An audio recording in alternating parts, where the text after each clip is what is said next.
தாம் தருகிட தீம் தருகிட தோம் தருகிட நம் தருகிட தத்தி தருகிட தத்து தருகிட தோந்தம் தருகிட நம் தருகிட அப்படின்ற மாதிரி இன்னைக்கு எதை பத்தி பார்க்க போறோம் அப்படின்னு பாத்தீங்கன்னா, ஷேர் மார்க்கெட்டை பொறுத்த வரைக்கும் இன்னைக்கு என்ன இருக்கு அப்படிங்கிறது மேட்டர் கிடையாது, நாளைக்கு என்ன நடக்க போகுது அப்படிங்கிறது தான் ரொம்ப முக்கியம். அப்ப ஒரு கம்பெனி வந்து இன்னைக்கு கரண்ட் ஃபண்டமெண்டல் எப்படி இருக்குங்கிறத தாண்டி நாம இன்னும் சில விஷயங்கள் பார்க்க வேண்டியிருக்கு. அது என்னன்னா, அவங்க நெக்ஸ்ட் என்ன பண்ண போறாங்க, அவங்களுடைய நெக்ஸ்ட் ப்ராஜெக்ட் என்னவா இருக்கு, அப்கமிங் ஆர்டர் புக் எவ்வளோ இருக்கு, ஆர்டர் புக் ஸ்ட்ராங்கா இருக்கா, ஃபியூச்சர்ல இன்கம் வருமா அப்படின்னு பல விஷயங்களை பார்க்கணும். அந்த அடிப்படையில் ஆர்டர் புக் ஸ்ட்ராங்காக இருக்கக்கூடிய சில ஸ்டாக்ஸ் நமக்கு வந்து கண்ணுக்கு தெரிஞ்சிருக்கு. அது எப்படி இருக்கு, அதனுடைய ஃபண்டமெண்டல் எப்படி இருக்குன்னா இந்த வீடியோவில் பார்க்க போகிறோம். ஸோ ஃபினான்ஸ் வித் யூரா பார்த்துக்கிட்டு இருக்க வருங்கால கோடீஸ்வரர்கள், நிகழ்கால கோடீஸ்வரர்கள், கடந்த கால கோடீஸ்வரர்கள் அனைவருக்கும் வணக்கம். இது முழுக்க முழுக்க எஜுகேஷனல் பர்பஸுக்காகவும் இன்ஃபர்மேட்டிவ் பர்பஸுக்காக மட்டும்தான். இதில் சஜஷனோ அட்வைஸோ கொடுக்க போகிறது இல்லை, கொடுக்கவும் முடியாது. ஏன்னா நான் ஒரு செபி ரெஜிஸ்டர்ட் அட்வைசர் கிடையாது. அதனால நீங்கள் இந்த ஸ்டாக்ஸில் இன்வெஸ்ட் பண்ணணும் அப்படின்னு நினச்சிங்கன்னா உங்களுக்கு நல்லா தெரிஞ்ச ஒரு செபி ரெஜிஸ்டர்ட் அட்வைசரை கன்சல்ட் பண்ணிக்கிட்டு நீங்களும் நல்லா ஓன் ரிசர்ச் பண்ணிட்டு அதுக்கப்புறமா இன்வெஸ்ட்மெண்ட் டிசிஷன் எடுங்க. அடுத்த முக்கியமான மேட்ரு வழக்கமாக சொல்கிறது தான், உங்களுக்கு இது வரைக்கும் டேர்ம் லைஃப் இன்சூரன்ஸ் இல்லை, ஹெல்த் இன்சூரன்ஸ் இல்லை அப்படின்னா டோன்ட் வரி, ஸ்க்ரீனில் தெரிகிற நம்பருக்கு நீங்கள் உங்கள் டீட்டெயிலை வாட்ஸ்அப் பண்ணுங்கள். எங்கள் டீம் அதை உங்களுக்கு செஞ்சு கொடுக்கறதுக்கு ரெடியாக இருக்கிறாங்க. ஓகே, இன்னைக்கு இந்த வீடியோவில் முக்கியமாக 4 ஸ்டாக் பற்றி நம்ம டிஸ்கஸ் பண்ண போகிறோம். இந்த 4 ஸ்டாக்குமே எப்படி இருக்குன்னு பார்த்தீங்கன்னா, அந்த கம்பெனியுடைய ரெவன்யூ என்ன இருக்கோ, ரெவன்யூவை விட இவங்களுடைய ஆர்டர் புக் நல்லா இருக்கு அப்படிங்கிறத பார்க்க முடியுது. ஸோ ஆர்டர் புக் நல்லா இருக்கு அப்படிங்கும்பொழுது இந்த கம்பெனி மேலே நம்பிக்கை வச்சு நிறைய பேர் என்ன பண்ணியிருக்காங்க, ப்ராஜெக்ட் கொடுத்துருக்காங்க. நீங்கள் தான் எங்களுக்கு செஞ்சு கொடுக்கணும், வேறு ஆளே கிடையாது அப்படின்னு வந்து கொடுத்துருக்காங்க. அப்போ அடுத்த ஒரு 5 வருடத்துக்கு 10 வருடத்துக்கு பிஸ்னஸ் வந்து இவங்களுக்கு இப்போவே செக்யூர் பண்ணி வச்சிருக்காங்க, ரெடியாக இருக்குது அப்படிங்கிற மாதிரி தெரியுது. அதனால தான் இந்த ஸ்டாக்ஸ் பற்றி நம்ம பார்க்க போகிறோம். அந்த அடிப்படையில் நமக்கு முதல்ல வரக்கூடிய ஸ்டாக் இது அப்படின்னு பார்த்தீங்கன்னா BEML. இந்த ஸ்டாக் உங்களுக்கு தெரிஞ்சிருக்கும். இது வந்து ஒரு டிஃபென்ஸ் செக்டாரில் இருக்கக்கூடிய ஸ்டாக்கு. டிஃபென்ஸ் அப்படின்னு நம்ம தனியாக ஒதுக்கிட முடியாது, முக்கியமாக மைனிங்கில் இருக்கக்கூடிய ஸ்டாக். இவங்களுடைய பிஸ்னஸ் செக்மெண்ட்டை 3 பிரிக்கலாம்: டிஃபென்ஸ் அண்ட் ஏரோஸ்பேஸ், அதுக்கப்புறம் மைனிங் அண்ட் கன்ஸ்ட்ரக்ஷன், அடுத்ததா ரயில் அண்ட் மெட்ரோ அப்படின்ட்டு. டிஃபென்ஸ் ப்ராடக்ட் கொடுக்குறாங்க, ஹை மொபிலிட்டி வெஹிக்கிள் கொடுக்குறாங்க. மைனிங் அண்ட் கன்ஸ்ட்ரக்ஷன் பார்த்தீங்கன்னா டோசர்ஸ் இருக்குது, டம்பர்ஸ் இருக்குது, எக்ஸாவேக்டர்ஸ் இருக்குது. அதுக்கப்புறம் ரயில் அண்ட் மெட்ரோ வரும்பொழுது இந்தியன் ரயில்வே ப்ராடக்ட்ஸ் இருக்குது, மெட்ரோ கார்ஸ் இதெல்லாம் தயாரிக்கிற ஒரு company. Recovery system, metro coaches, railway rolling stock, இது எல்லாமே இவங்களுடைய போர்ட்ஃபோலியோக்குள்ள வருது. இப்போ என்ன விஷயம் அப்படின்னு பார்த்தீங்கன்னா, இந்த கம்பெனியுடைய 2027 Q1 ரிசல்ட் படி பார்த்தீங்கன்னா இதனுடைய ஆர்டர் புக் வந்து 158.96 பில்லியன் ரூபீஸ். ஸோ 15,800 கோடிக்கு மேலே இவங்களுடைய ஆர்டர் புக் இருக்கு. பட் இந்த கம்பெனியுடைய 2026 என்டையர் இயருடைய ரெவன்யூ பார்த்தீங்கன்னா வெறும் 4,351 கோடி தான். ரெவன்யூ விட இந்த கம்பெனியுடைய ஆர்டர் புக் ரொம்ப பெருசாக இருக்கு அப்படிங்கிறத பார்க்குறோம். சரி, அப்படியே சேர்த்து நம்ம இதனுடைய ஃபண்டமெண்டல் எப்படி இருந்து பார்க்கலாம் அப்படின்னா, இப்போ ஜூனில் வந்து 820 கோடி ரெவன்யூ பார்த்துருக்காங்க. ஆப்ரேட்டிங் ப்ராஃபிட் 2 crore ஆயிருக்கு. ஆக்சுவலாக ரொம்ப டிக்ளைன் ஆயிருக்கு ஆப்ரேட்டிங் ப்ராஃபிட். ஆப்ரேட்டிங் மார்ஜின் பார்த்தீங்கன்னா 0.2% இருக்கு, ரொம்ப குறைஞ்சிருக்கு. நெட் ப்ராஃபிட் வந்து -27, 27 கோடி லாஸ் பண்ணியிருக்காங்க. ஏன்பா லாஸ் பண்ணீங்க, என்னதான் பிரச்சனை அப்படின்னு உள்ளே போய் செக் பண்ணி பார்த்தா இது வந்து ஒரு சீசனல் ஸ்லம்ப் அப்படிங்கிற விஷயம் கிடைக்குது. அதாவது short term projects billing clearance வந்து பெருசாக இல்லை, அதனால வந்து லாஸ் ஆகிருக்கு அப்படின்னு கொடுத்துருக்குறாங்க. அதுக்கப்புறம் இவங்களுடைய செக்மெண்ட் எக்ஸிக்யூஷன் வந்து அன்ஈவனாக இருந்துச்சு அப்படிங்கிற ஒரு விதையும் கிடைக்குது. அடுத்தது நம்ம என்ன பார்ப்போம் அப்படின்னு பார்த்தீங்கன்னா, கடந்த 10 வருடங்களில் எப்படி இருந்திருக்குங்கிறத பார்ப்போம். 2026 மார்ச்சில் ஃபினான்ஷியல் இயரில் வந்து 2,975 கோடியாக இருந்த இந்த கம்பெனியுடைய ரெவன்யூ இப்போ 4,351 கோடியாக இன்க்ரீஸ் ஆகிருக்கு. கிட்டத்தட்ட டபுள் ஆகிருக்கு அப்படின்னு சொல்லலாம். ஓகேவா, இந்த 10 வருடங்களில். அதே மாதிரி நெட் ப்ராஃபிட் பார்த்தீங்கன்னா 64 கோடியாக இருந்தது, 141 கோடியாக இருக்குது. ஆக்சுவலாக ரெவன்யூ growth விட நெட் ப்ராஃபிட் growth வந்து டீசெண்டாக இருக்குது. இதுக்கு முந்தின வருஷத்தில் 2025 உங்களுடைய ப்ராஃபிட் வந்து 293 கோடியெல்லாம் இருந்திருக்கு. இந்த வருஷத்தில் தான் குறைஞ்சிருக்கு. அடுத்தது BEML கம்பெனியுடைய மார்க்கெட் கேப் 15,000 கோடிக்கு மேலே இருக்குது. ஸ்டாக் PE ரேஷியோ 89, அதுக்கு ஒன்றும் குறைச்சல அப்படிங்கிறீங்களா. அடுத்தது இண்டஸ்ட்ரி PE 29 தான், பட் இது வந்து 89 இருக்குது. ROCE 7க்கு மேலேயும் ROE 4க்கு மேலேயும் இருக்குது. ROE ரெண்டுமே பிலோ ஆவரேஜாக தான் இருக்குது. டெட் ஈக்விட்டி ரேஷியோ 0.11, டெட் வந்து 300 கோடி தான் வச்சிருக்காங்க. ரிசர்வ்ஸ் 2,800 கோடிக்கு மேலே வச்சிருக்காங்க. ஃப்ரீ கேஷ் ஃப்ளோ 208 கோடி நெகட்டிவ்ல தான் இருக்குது. அடுத்தது ஃபேஸ் வேல்யூ 5 ரூபாயா இருக்குது. 52 வாரம் ஹையஸ்ட் பிரைஸ் 2,277, லோஸ்ட் பிரைஸ் 1,355, இப்போ 1,900 ரேஞ்சில் ட்ரேட் ஆகிட்டு இருக்கு. ஸோ இந்த கம்பெனியில் நோட் பண்ண வேண்டிய விஷயம் என்னன்னு பார்த்தீங்கன்னா, ஃபண்டமெண்டலி இப்போதைக்கு இந்த கம்பெனி வீக்காக தான் இருக்குது, அதிகமாகவும் ட்ரேட் ஆகிட்டு இருக்கு மார்க்கெட்டில் அப்படின்னு சொல்லலாம். ஆனால் ஆர்டர் புக் எடுத்துக்கிட்டிங்கன்னா கிட்டத்தட்ட ஒரு 3.7x அளவுக்கு இந்த கம்பெனியுடைய ரெவன்யூ விட ஆர்டர் புக்கு அதிகமாக இருக்குது அப்படிங்கிறத நம்ம பார்க்குறோம். அடுத்து நம்ம பார்க்குறது Mazagon dock ship builders. Mazagon dock ship builders company பற்றி உங்களுக்கு சொல்ல தேவையில்லை. இந்த கம்பெனியுடைய வரலாறுகள் உங்களுக்கு தெரியும். அதனால் நான் டைரெக்டாக வந்து இதனுடைய ரெவன்யூ ஆர்டர் புக் அந்த இதுக்கு நான் போயிடுறேன். மேசகான் டாக்குடைய Q1 ரிசல்ட் படி பார்த்தீங்கன்னா இவங்களுடைய ஆர்டர் புக் வந்து 182.1 பில்லியன் ருபீஸ், அதாவது 18,100 கோடிக்கு மேலே இருக்குது. ஆனால் இவங்களுடைய ரெவன்யூ எவ்வளோ இருக்குது? 130 பில்லியன், 13,000 கோடி தான் இவங்களுடைய ரெவன்யூ இருக்குது. ஸோ 1.4x அளவுக்கு ரெவன்யூ விட, அதாவது என்டையர் இயருக்கான ரெவன்யூ விட இவங்களுடைய ஆர்டர் புக்ங்கிறது அதிகமாக இருக்குது. ஸோ இந்த கம்பெனி வந்து டெஸ்ட்ராயர்ஸ் பண்ணுறாங்க, சப்மரைன் பண்ணுறாங்க, ஃப்ரிகேட்ஸ் பண்ணுறாங்க. ஃப்ரிகேட்ஸ் அப்படிங்கிறது ஒன்றும் இல்லை, ஒரு கப்பல் இருக்குன்னா அந்த கப்பலை பாதுகாக்கிறதுக்காக சின்னதாக சுற்றி நிறைய கப்பல்கள் இருக்குல்ல, அதுதான் ஃப்ரிகேட்ஸ்னு சொல்கிறது. ஸோ இந்த மாதிரி நிறைய இந்தியன் நேவிக்கு முக்கியமான வேலையை பார்த்து கொடுக்கக்கூடிய ஒரு கம்பெனி. அது மட்டும் இல்லாமல் மற்ற வெளிநாடுகள்லேருந்து நிறைய கான்ட்ராக்டும் இருக்குது. இதெல்லாம் நிறைய கொடுத்துக்கிட்டு இருக்கிறாங்க. நம்பிக்கையான நம்பத்தகுந்த ஒரு கம்பெனியாக இந்திய அரசாங்கத்தால் ஒரு முக்கியமான கம்பெனியாக இந்த கம்பெனி இருக்குது. ஸோ மேசகான் டாக்குடைய ரீசெண்ட் ரிசல்ட் பார்த்தீங்கன்னா 2,943 கோடி, 447 கோடி இவங்களுடைய ஆப்ரேட்டிங் ப்ராஃபிட்டாக இருக்குது. 15% மார்ஜின். இந்த கம்பெனிக்கு மார்ஜின் குறைஞ்சிருக்கு. பட் லாஸ்ட் இயர் சேம் பீரியட்னு பார்த்தீங்கன்னா இன்க்ரீஸ் ஆகிருக்கு. 11லேருந்து 15 இன்க்ரீஸ் ஆகிருக்கு. சீக்வென்ஷியலாக பெட்டராக இருக்குது. ஆனால் போன வருஷம் டிசம்பரில் 25 இருந்திருக்கு, இப்போ குறைஞ்சிருக்கு. அடுத்தது நெட் ப்ராஃபிட் 550 கோடி அப்படின்னு கொடுத்துருக்காங்க. நெட் ப்ராஃபிட் இம்ப்ரூவ் ஆகிருக்கு.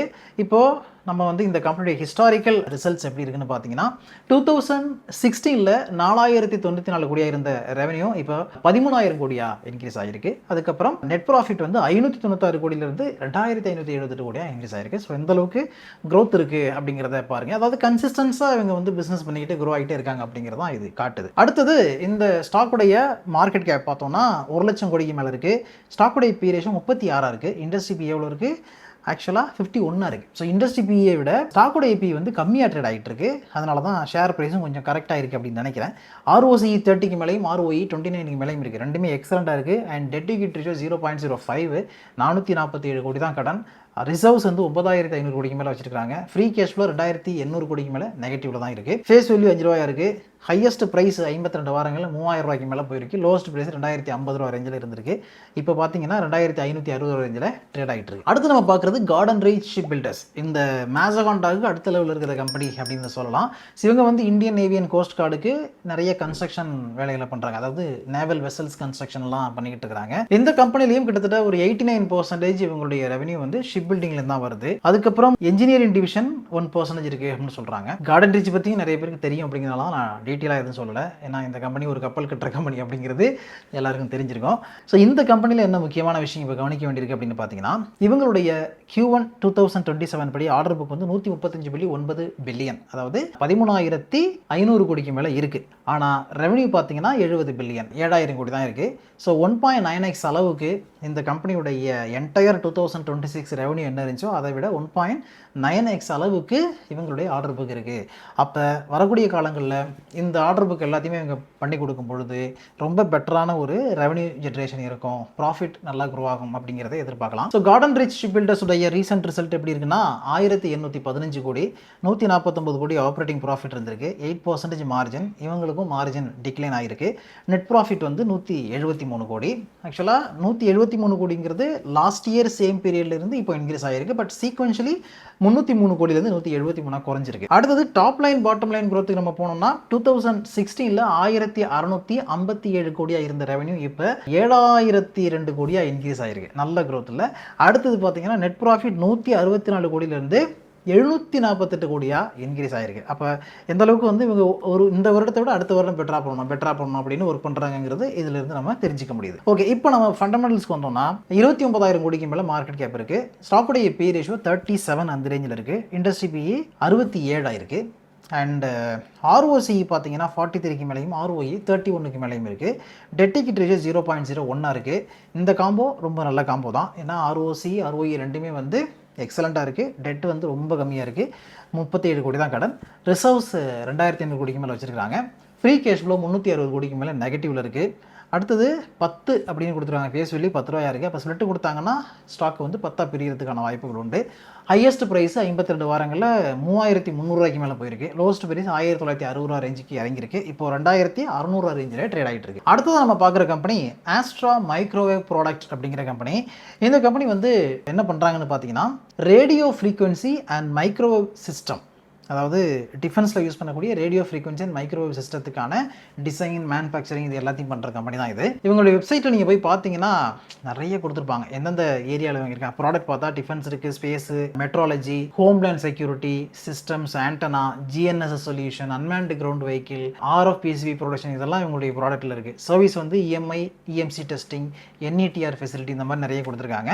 அப்புறம் இன்ஃப்ரால என்ன இருக்குது, கேப்பபிலிட்டிஸ் என்ன இருக்குது அப்படிங்கிறத நீங்கள் வெப்சைட்டில் பார்த்து தெரிஞ்சுக்கங்க. ஸோ முக்கியமாக இந்த கம்பெனி வந்து ஒரு டிஃபென்ஸ் எலக்ட்ரானிக் ஸ்பேஸில் ஆப்ரேட் பண்ணக்கூடிய கம்பெனி அப்படின்னு நம்ம மைண்டில் வச்சுக்கலாம்.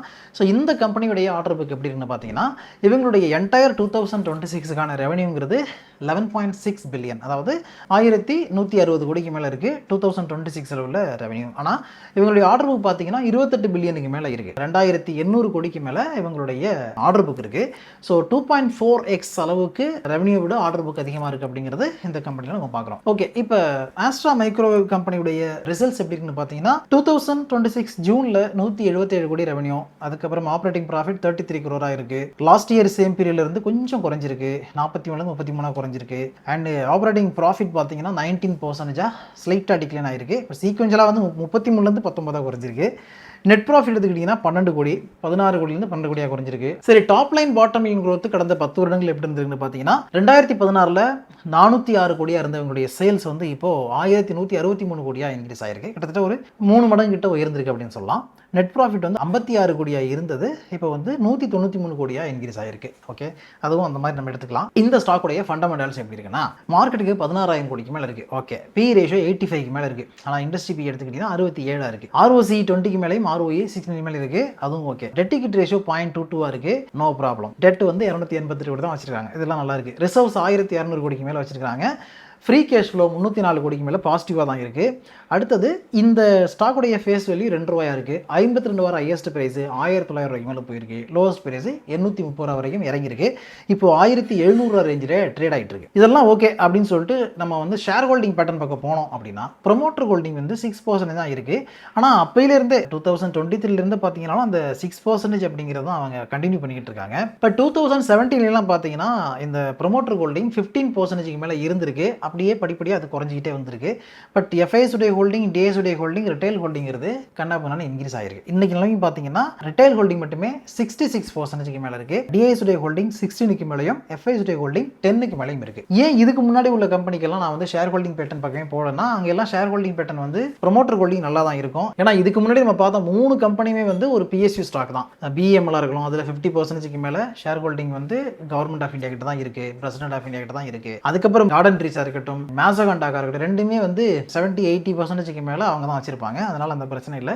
பட் இந்த கம்பெனி ஆஸ்ட்ரா மைக்ரோவேவ் அப்படின்னு வரும்பொழுது இந்த கம்பெனியுடைய ப்ரொமோட்டர் ஹோல்டிங் ரொம்ப ரொம்ப லோவாக இருக்கு அப்படிங்கிறது ஒரு கவலை அளிக்கக்கூடிய விஷயம் தான். அதையும் நம்ம கவனிக்க வேண்டியிருக்கு. ஸோ ஆர்டர் புக் நீங்கள் பார்க்குறீங்க, ஃபண்டமெண்டலில் பார்க்குறீங்க, பிஇ ரேஷியோ பார்க்குறீங்க, அதையெல்லாம் தாண்டி இந்த மாதிரியான விஷயங்களையும் கவனிக்கணும் அப்படிங்கிறதுக்காக இதை நான் உங்கள்கிட்ட சொல்கிறேன். ஓகேவா? அவ்வளோதான், இதோட இந்த வீடியோ வைண்ட் பண்ணிப்போம். இவ்வளோ நேரம் நான் ஷேர் பண்ணது எல்லாமே உங்களுக்கு எஜுகேஷனல் பர்பஸுக்காகவும் இன்ஃபர்மேட்டிவ் பர்பஸுக்காக மட்டும்தான். இதில் சஜஷனும் அட்வைஸோ கொடுக்கவும் மாட்டேன். ஏன்னா நான் ஒரு செபி ரெஜிஸ்டர்ட் அட்வைசர் கிடையாது. அதனால மென்ஷன் பண்ணிருக்க இந்த ஸ்டாக்ஸில் நீங்கள் இன்வெஸ்ட் பண்ண நினச்சிங்கன்னா உங்களுக்கு நல்லா தெரிஞ்ச ஒரு செபி ரெஜிஸ்டர்ட் அட்வைசரை கன்சல்ட் பண்ணிக்கிட்டு நீங்களும் நல்லா ஓன் ரிசர்ச் பண்ணிட்டு அதுக்கப்புறமா இன்வெஸ்ட் பண்ணுங்கள். இதே மாதிரி அடுத்த ஒரு நல்ல வீடியோவில் மீட் பண்ணுவோம். அது வரைக்கும் உங்களை நீங்கள் பத்திரமா பார்த்துங்க. Thanks so much.